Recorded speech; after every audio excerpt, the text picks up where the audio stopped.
Keelin Schmidt, thank you so much for coming today. Thank you for having me. Yes, I'm so grateful that you're here.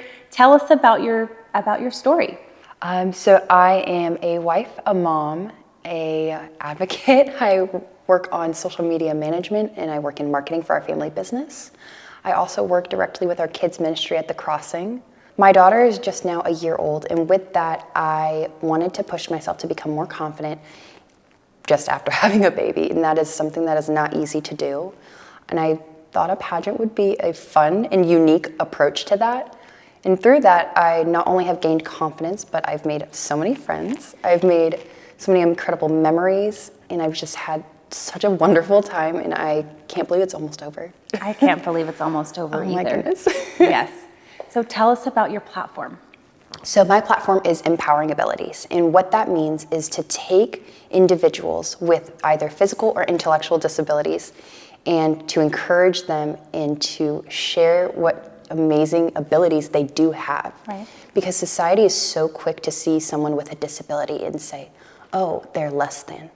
But my mission, that I'm so glad to be in partnership with Opportunity Village and the Collaboration Foundation, we are working to provide them with adequate support, adequate encouragement, and all the resources that they may need, but not only the individual themselves, but also their family, their caregivers, their support staff, and sometimes in cases of their case managers as well. Wow, that's amazing, Keelin. For women who are considering pageantry, what would be your advice to them? Do it. Jump into something. It's something we haven't done before, and here we are, and we're having so much fun with it. It's every single thing you do is a unique experience, and it's pushing yourself to grow in every aspect of yourself. And through this, I've learned how to be a better wife, a better mom, a better friend, and just a better person overall, because I'm pushing myself beyond my comfort zones. Absolutely. What's been your favorite part about this journey so far?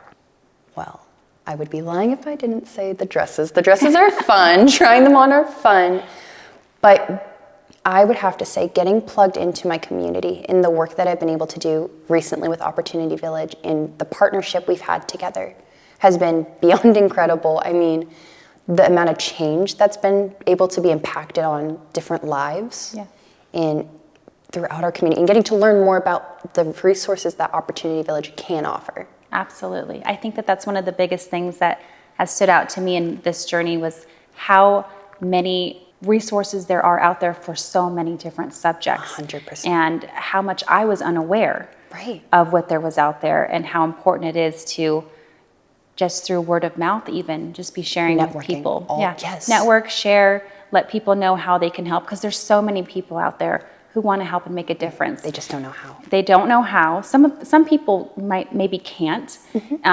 financially, or they can't with their time. But like our previous interviewee last week said, man, sometimes we just need prayers, right? Absolutely. Just through praying. So it's always good to know that there's resources out there. For me, I think that I can't pick just one favorite part about my journey so far. I knew that there was going to be other women that I was going to meet. So I love the relationship aspect of it, the personal growth, the stepping out of your comfort zone. Right. And then, just being able to model for our kids. And I know you have a daughter, Austin. Yep. She's the cutest thing.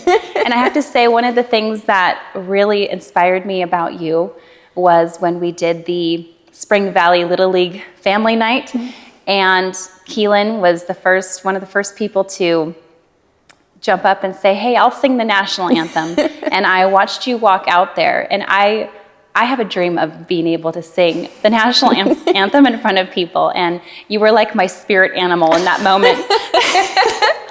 And I'm glad I was able to inspire you. I was inspired, and I will never forget that moment, and I was so proud of you. And thank you. I got to hold Austin when you did that, and for her to be able to see her mom do something like that was a beautiful thing. Thank you. So thank you. On the subject of Women of Strength, because that is my platform, of course. As a woman, as someone who is raising a future woman of the world, what is your idea of a woman of strength, or what does that look like to you?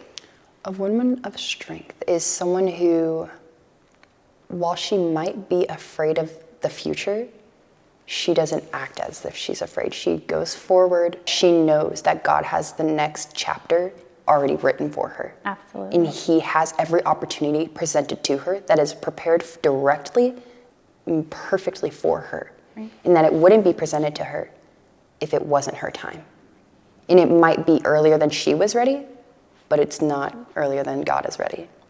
Wow. And so those are things that I feel a woman of strength is able to conquer, because she knows that her strength is not only within herself, but it's within God. Perfect. I couldn't agree more. One of my favorite moments was when we were getting ready to do child dedication. Yes. And we had a meeting with all the parents. And one of the leaders had said, God knew out of everybody in this world that you were the best person to be your child's parent. And that has always stuck with me, even in the moments where I have had that mom guilt, or I've gone to bed thinking, oh, I could have handled that differently. I could have been better at that. But I know that we were the perfect people to put into their lives. And this journey of parenthood and just being the women in our roles, serving our families, it isn't easy. It's not puppy dogs and rainbows. No. But it is an amazing experience. And it's worth it. Every step of it is worth it. Absolutely. If there's one thing you want to impart on anyone who's viewing today, any motto that you go by, or a verse or quote that you love, what would that be? At a conference back in November, I heard a quote that has stuck with me since, and I remind myself of it, especially in pageant stuff. It's, you'll always be too young until you're too old. And so if you sit there and have an opportunity to present it to yourself, and you think, well, I'm too young for this. I'll be looked at silly because I'm younger than everyone else. And you'll keep saying that until you're now too old. Wow. That's amazing. Thank you, Keelin, so much for being here today. You're amazing. We're so excited for this pageant, and the People's Choice Award is going, online voting is starting May 1st all the way through June 9th. So who is your charity of choice? It is Opportunity Village? Yes, my charity of choice is Opportunity Village, and I am proud to be representing them proudly, and they are Las Vegas's favorite nonprofit. Absolutely. So you guys, starting May 1st, all the way through June 9th, you guys can go and online vote as many times as you want, every single day up until the day of the pageant. Each of the contestants has a charity of choice that money raised through that online voting will be split 3 ways. A third will go to the Mrs. Nevada America pageant. A third will go to the Victoria's Voice Foundation. And then a third will go to the winner's charity of choice. So Keelin, thank you again so much for being here today. We're so excited. Everybody should come out and come see this show. We're going to put on a great pageant for you and see who the next Mrs. Nevada America, Mrs. Nevada American, and Miss Nevada for America Strong 2024 will be. Thanks, guys. Bye.